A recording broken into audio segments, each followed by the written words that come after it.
Hi అండి, నేను fresh mushroom curry చేయాలనుకుంటున్నానండి. ఇవి బాయిల్ వాటర్ అండి. ఇందులోనే మష్రూమ్స్ వేసేసానండి. సాల్ట్ వేసి మూత పెట్టేస్తానండి. నేను మష్రూమ్ కర్రీకి వేసే ఇంగ్రీడియంట్స్ మష్రూమ్ ఏమో వాటర్లో వేస్తాను కదా, హాట్ వాటర్లో. ఇప్పుడు తీసి కూల్ వాటర్లో వేసానండి. ఇప్పుడు నేను కర్రీ చేస్తాను. నేను మష్రూమ్ కర్రీకి ఆయిల్ వేసాను, ఆనియన్స్ వేస్తున్నాను.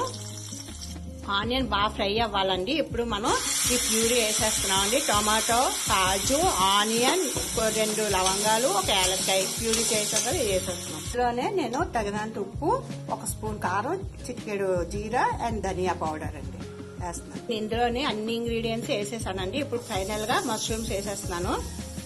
మన మష్రూమ్ ఇలా ఫ్రై అయిపోయాయండి.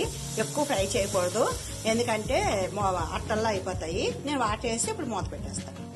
ఫైనల్లీ మన మష్రూమ్ కర్రీ ఫైనల్గా ఇదిగోండి. మన మష్రూమ్ కర్రీ మసాలా బాగా ఫ్రై చేయండి, అంతే. మష్రూమ్ కర్రీ సూపర్గా ఉంటుందండి.